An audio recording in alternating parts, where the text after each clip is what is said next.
Consecutive numbering.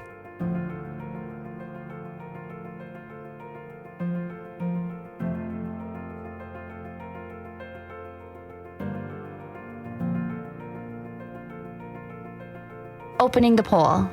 You will receive your package of items from the supervisor. Verify that you have all the supplies listed on your packing slip. If you are missing anything, advise your supervisor right away. You will fill in a declaration of poll form that has been included in your package. This declaration of poll form is the cover of your poll book. After filling it in, lay it face down on the table. Place each voter registration form face down on top of it as you receive and complete them throughout the day. Together, these form your poll book. Your supervisor provides you with the ballots you will require for the day. They will be handed out before the poll opens. Count the total number of ballots you have. They are provided in packages of 50. Count them in 50s, and do not open each package yet. This will make it easier to count at the close of poll if you have additional packages left over. Look for the Statement of Ballots Received form and record the ballots you have received. For example, if your supervisor gives you one package of mayor or councilor ballots, 2 packages of mayor, councilor, public school board ballots, and 2 packages of mayor, councilor, separate school board ballots, record them on line 1. You will add all the ballot styles together and put that number in the totals column. Note, if your municipality only has one ballot style, you will only have one column to fill in on this form. You will add any additional ballots you receive from the supervisor throughout the day on line 2A. Open one of each package and carefully count them. If there are any discrepancies in the packages you open, note them on line 2B. For example, if you open a package and there are only 48 ballots in the package, you will write -2 on line 2B under that ballot style. Leave the rest of this form blank until the close of poll. For election official use only. Once the poll is open to the public and you receive a voter registration form, you will notice a For Election Official Use Only section on the back of the form. This is where you will indicate which ballot style you provided the voter. If the ballot was objected to, or if the voter refused to vote, check the boxes appropriately for each voter registration form you receive. Below this area, you will see the Remarks section. If there is anything specific to note on the voter's registration form, you will put it here. For example, if there is an objection to a voter's registration, you will note who objected to it and their reasoning. Consecutive numbering.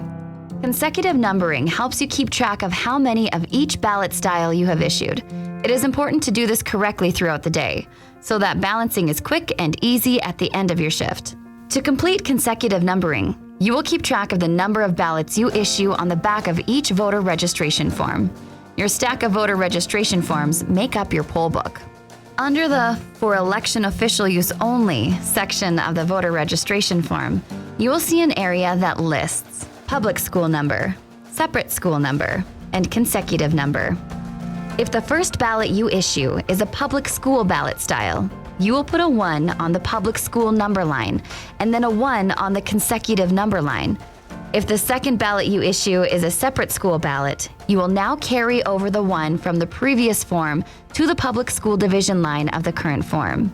Mark a 1 on the separate school number line for the ballot you are currently issuing, and then mark a 2 on the consecutive number line. If you have been issued the mayor-councilor ballots, you will notice there is not a line on the registration forms for this ballot style. You will need to add the line on the forms to keep track of it and add it to the consecutive number line.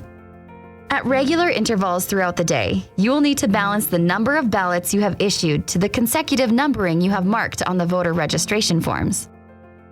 To ensure you balance, count the remaining ballots for each ballot style to determine the number of ballots you've issued. You will only need to count the open packages. You can count any closed packages as 50s. Verify that the number of ballots you have issued matches the consecutive number line on the last voter registration form you received. If there are discrepancies, you must identify where the error occurred, correct the error, and ensure that you balance.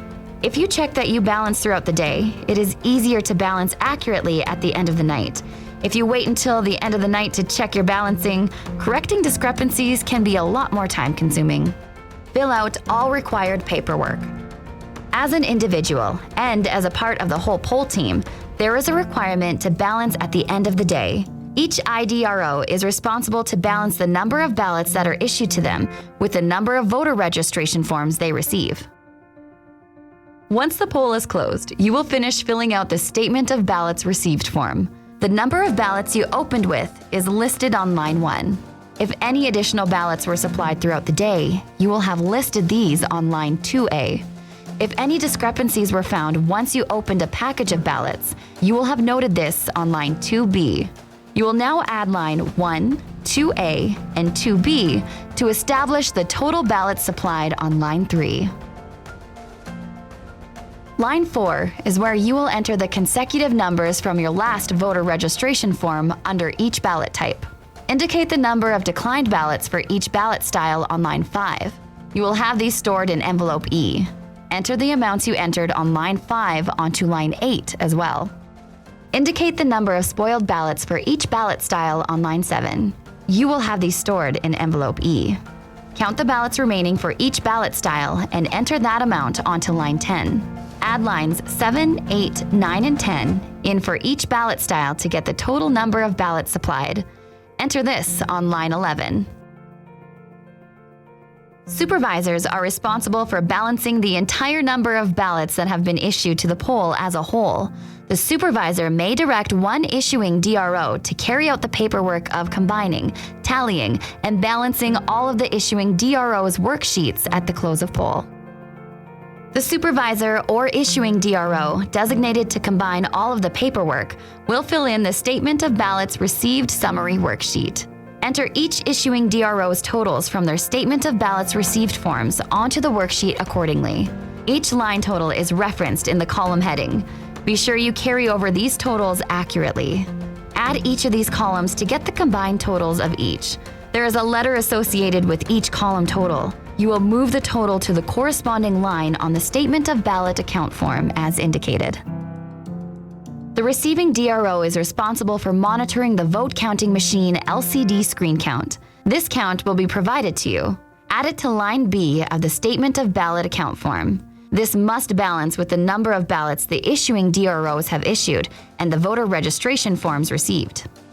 Add lines B, C, D, and E to get the number of total ballots and enter it on line F. Note, any ballots that are unaccounted for on line G. There should be no ballots unaccounted for. Each issuing DRO should be able to identify any errors and rectify them, but this line is available in the event a poll has a ballot that they cannot account for after troubleshooting and reviewing all documentation thoroughly. This line will only be used at the discretion of the supervisor. The supervisor will review all of the documentation and sign off on the Statement of Ballot account form. Place the white copy of the Statement of Ballot account form and zero totals tapes into envelope A. Then place the carbon copy and the totals tape into envelope A1. You will then continue closing down the poll with the rest of the election workers. Please contact the election office staff with any questions.